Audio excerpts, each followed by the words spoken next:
A tense Senate hearing turned into one of the day's most closely watched exchanges as Senator Ted Cruz questioned Human Rights Campaign President Kelley Robinson over one of the most controversial issues in American politics, the future of women's sports.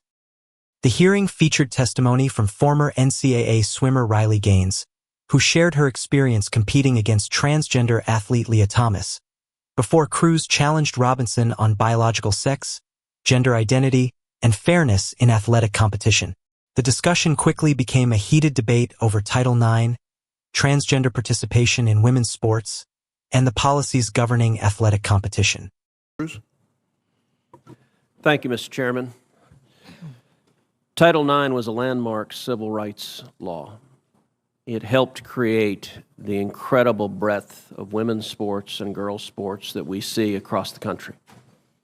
I believe in girls' sports. I believe in women's sports. I'm the proud father of 2 daughters who are both athletes. I think participating in competitive sports is a wonderful thing for a young girl. I think it is a wonderful thing for a woman. And I think, unfortunately, today's Democrat Party has decided that women's sports and girls' sports no longer matters, and they're willing to push radical legislation designed to destroy girls' sports and women's sports. Ms. Gaines, I want to thank you for your courage. You are relatively young, but you have demonstrated incredible courage.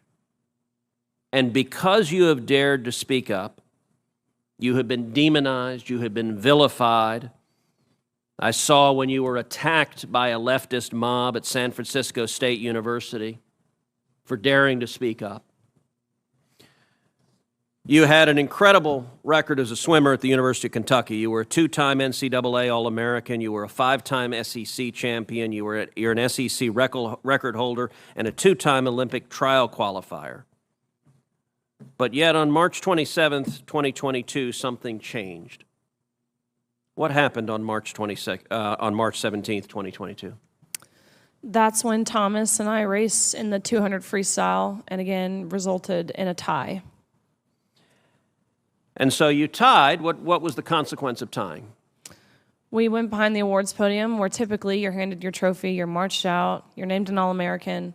And so we go back there and the official looks at both Thomas and myself and says, "Great job, but you guys tied. And we only have 1 trophy, therefore we're giving this trophy to Leah." And I question this and I say, why? And at first I shortened it in my testimony, but really he stumbled on his words. He didn't know how to answer this. And at first he's, well, we're just doing this in chronological order. To which I further pressed, and I said, okay, well, what are you being chronological about? Because we tied. And if we're doing this off alphabetical order, G comes before T, so what are you being chronological about? To which this wasn't a script they had prepared for him. And he actually appreciated his honesty. He did say, we have to give the trophy for Leah because Leah has to have it for pictures. They've made that clear. Leah has to have the trophy for pictures. You can pose with this trophy, but you have to give yours back. You have to go home empty-handed. Leah Thomas takes the trophy home, end of story. Now let me ask you, as someone who's competed at the elite level, in your experience, is there a difference between women and men? Of course. I think we learned this at a very young age, watching even 12 and unders play. Going through puberty causes irreversible advantage, that no matter the training, no matter the diet, no matter any alterable change you can make, will overcome that male advantage. Especially in sports like swimming, where lung capacity matters so much. Even something as silly as throat size, men have on average a 40% larger throat, which sounds like it's nothing, but when you're grasping for air, that 40% larger throat makes a huge difference in athletic success, not to mention height. You guys know the differences. Ms. Robinson, do you agree with Ms. Gaines that there's a difference between women and men?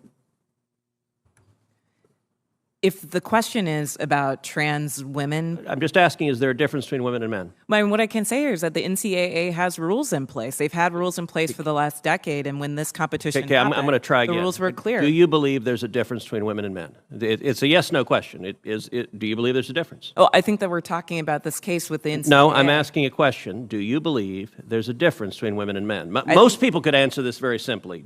I'm curious if you're willing to do so. Oh, absolutely. I'm just putting it into the context context of the Is that a yes? conversation that we're having. I think that there are definitions related to sex. Is but that I a also yes? think So I'm that when trying to we're- get a yes or no. I'm not trying to get a speech. I'm Is there a difference between women and men? I think that there are definitions for biological sex. Okay, so you're which not is answering different that. than Let me gender. ask you this question then. Why do women's sports exist? If you can't define a difference between women and men, why not abolish women's sports and just tell little girls to swim with little boys and see who wins? Oh, I'm simply saying that that sex is My different question, than gender. why and I do believe why that do women's sports have a great exist? value. I mean, Senator, I'll tell you right Ms. now. Robinson, please answer the question I'm asking you. Absolutely. Why do women's sports exist? I think that there are so many positive benefits to sports. But I mean, why have a we've talked separate about it here category for today. women? If there's no difference between women and men, why to have women's sports? I'm saying that there's a difference between sex and gender, and that the NCAA has rules in place, which they have for the last decade. Mr. Chairman, which I would determine like to that enter into related the to record an participation. article from Duke Law called Comparing Athletic Performances for the Best Elite Women to Boys and Men. And it goes through examining in 2017 the top records for women in the world in various track and field events. So, for example, in the 100-meter, the top record for women in the world was 10.71 seconds. Now, that record for the number one woman in the world in 2017 was, in the year 2017, broken by 124 boys under 18. In that same year, the record for the number one competing woman in the 100-meter dash in the world was broken by a total of 2,474 men. If the radical Democrat agenda to destroy girls' sports and women's sports succeeds, little girls will not have a chance to compete. So I ask unanimous consent that this article be entered into the record. Without objection. Senator Padilla. Thank you, Mr. Chair. Colleagues, a recent Senator Ted Cruz began by praising Title IX as a landmark civil rights law that dramatically expanded opportunities for women and girls to compete in sports. Speaking as the father of two daughters who are athletes, Cruz said he strongly believes in protecting girls and women's sports and argued that these opportunities should be preserved for future generations. Cruz then thanked former University of Kentucky swimmer Riley Gaines for speaking publicly about her experience despite the criticism she has faced. He highlighted her achievements as a two-time NCAA All-American, five-time SEC champion, SEC record holder, and Olympic trials qualifier before asking her to describe what happened during the NCAA Women's Swimming Championships in March 2022. Gaines testified that she tied with Leah Thomas in the 200-yard freestyle. According to her account, officials informed both swimmers that only one championship trophy was available. She said that after questioning why the trophy was being awarded to Thomas despite the tie, an official eventually explained that Thomas needed the trophy for photographs. Gaines testified that she was allowed to pose with the trophy briefly before returning it and leaving without one. Cruz then asked Gaines whether she believes there are physical differences between men and women that affect athletic performance. Gaines responded that there are, arguing that male puberty creates lasting physical advantages that cannot be eliminated through training or diet. She pointed to differences in lung capacity, height, strength, and other physiological characteristics that she believes provide competitive advantages in sports such as swimming.